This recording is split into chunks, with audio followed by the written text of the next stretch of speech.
yourself.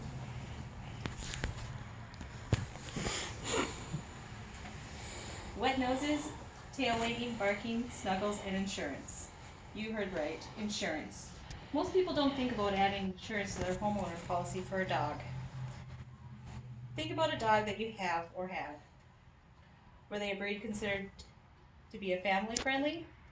Or were they a breed stereotyped as dangerous, like my dogs? Let's talk about 3 dogs that are near and dear to me.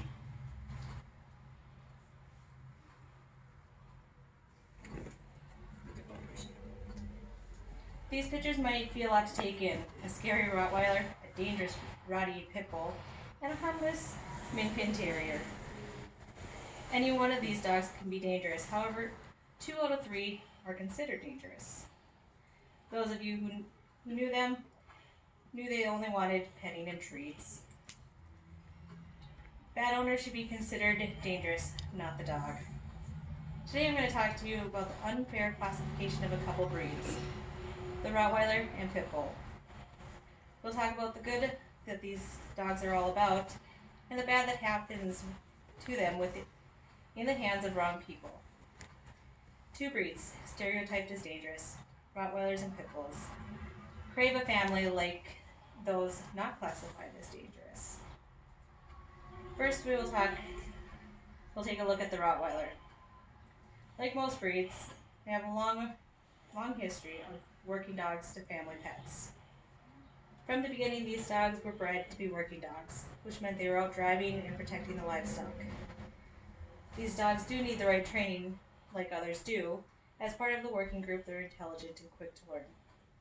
They were used by military and police. Contrary to what some believe, they are also trained to be service dogs, helping those who have anxiety and PTSD. Now every dog is different on what they like and don't like. Ryan O'Meara, a former professional dog trainer and publisher of Canine Magazine, he talks about his 3 Rottweilers. One doesn't care to chase things or be hugged. Another loves both. The third one waits to see what the others two do before deciding. He later goes on to say that there are all aspects that we as owners have to recognize as part of the charm of dogs. They have individual personalities. They have individual likes, dislikes, motivations, and fears. From Time Magazine, Paul Toulis wrote an article called The Softer Side of Pit Bulls. A revived breed gets a makeover. Mr. Toulis spoke to Katie Larkin, who in 2010 founded Angel City Pit Bulls. Her goal is to change the reputation of these dogs from the demon dog back to the family dog. Selena Rios, who has 2 pit bulls, Armor and Cupcake, who has the disarming habit of sitting on strangers' feet. Rio says, people are amazed how friendly they are. Now we're going to look at another stereotype dog breed. American Pit Bull Terrier, American Stafford Terrier, American Bully, and the Stafford Bull Terrier. They're all considered pit bulls. With so many different types, people have trouble separating them from each other. These dogs are used as hunters, herders, guardians, and companions. According to Global Animal, in 1900, they were given the nickname nanny dogs, since people would have their pit bulls look after their children when the parents would step out for a bit. They must not be so bad after all. These dogs have been admired for so many of their good qualities. Sergeant Stubby, a pit bull, was the first dog to receive medals by the armed forces.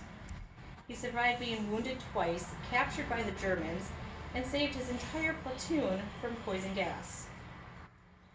An article by Joshua Holland, a fellow with the Institute Fund, posted on alternate states, according to American Temperance Testing Society, They were testing dogs on the ability of different between threatening and non-threatening humans, skittishness and aggressiveness. Out of the 30,000 dogs, the pit bulls were the second most tolerant breed after the golden retriever. He also writes how pit bulls were not originally bred to fight.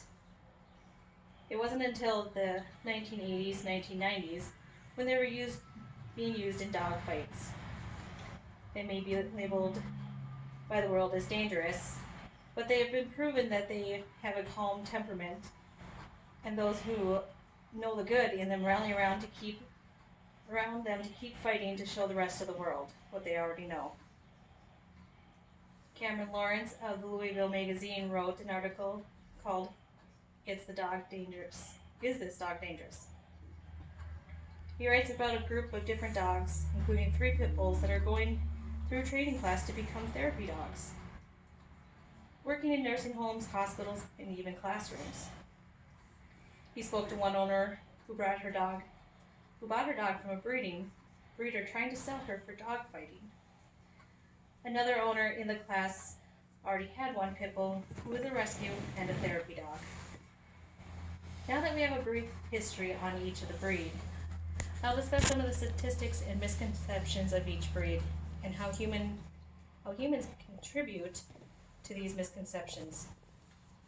Having owned a purebred Rottweiler and a Rottie pit bull mix, I've heard all the comments and seen all the looks. Those are dangerous dogs. How can you take them in public? Don't let them near kids. Let's face the facts. All the stories that are out there about these dogs, unless you have one of your own in your family and raise them right, you only know what you're told.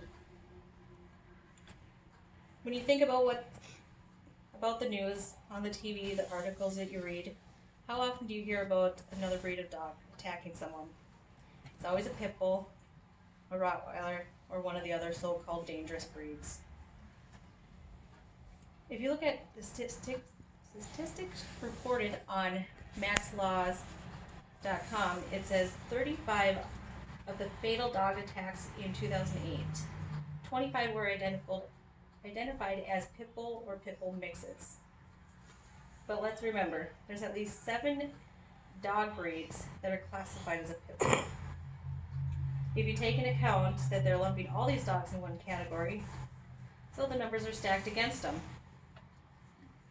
What if there are 7 different breeds of retrievers? On maxlaws.com, they stated that 86.8% of American pit bull terriers passed the temperament test, which were higher than collies and golden retrievers. Out of the 6,012 Rottweilers tested, 5,093 passed. From the American Temperament Test Society, their studies show that the most aggressive breed was the bearded collie, followed by the Dachshund and Chihuahua. Didn't see that one coming. Martha Neal from ABA Journal spoke to Bonnie V. Beaver, who was a veterinary behavioralist from Texas A&M. Beaver said, "Any dog can bite. Therefore, breed-specific legislation doesn't create the effect that it is desired. Even if there's a law put in place to ban dogs, how many people will follow this?" Beaver goes on to say, many times it's truly not the dog's fault. Sheena Johns of the NAV wrote an article called "Stigmatized Breeds: How Many Humans Create Dangerous Dogs." She talks about when she's worked in a grooming shop. Most dogs that attacked or shown aggression were small breeds. In the article, she spoke to Bernadette Van Kaveren of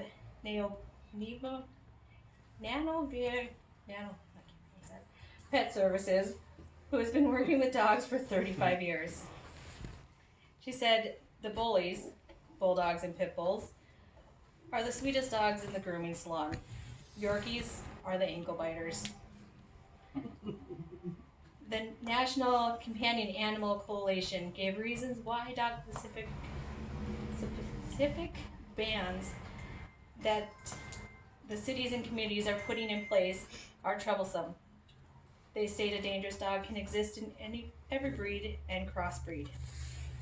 These bans are only exclusive to some dangerous breeds and inclusive to those that aren't labeled. Sadly, Rotties and Pit Bulls have been labeled, and that's what most people see.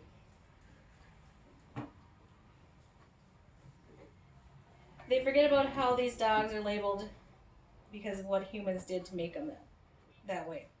How is that fair? The Pit Bull ban is something that we will continue to hear about until something is done to remove the label from these dogs everyone sees as a threat. In the 70s, it was the Doberman. The 80s, it was the Rottweiler. The 90s brought the Pit Bull. And they're still paying the price for what is done to cause the uproar. So many sad stories are out there about what these dogs have done. What are the good? Like other dogs, they trust us to give them training to teach them right and wrong like a child. We need to think about the dogs that are out there and are being victimized because of the label that is put on them. There are many great dogs that are doing good. They're helping people and children overcome obstacles in their lives. There are hundreds of dangerous dogs in shelters that are being euthanized because of their breed. No one will see past that and realize that some of these dogs are caught in a cycle that only we can break. We continue to allow people to keep owning dogs no matter the breed, who have shown time and time again that they're not good owners. Bad owners should be considered dangerous, not the dogs. In review, let's remember that because one dog was bad, not all of them should be labeled and become outcasts for the rest of the dogs of the world. Dog is man's best friend. Remember these pictures next time you see a dog like this. This sweet, dangerous dog was once the little girl's best friend.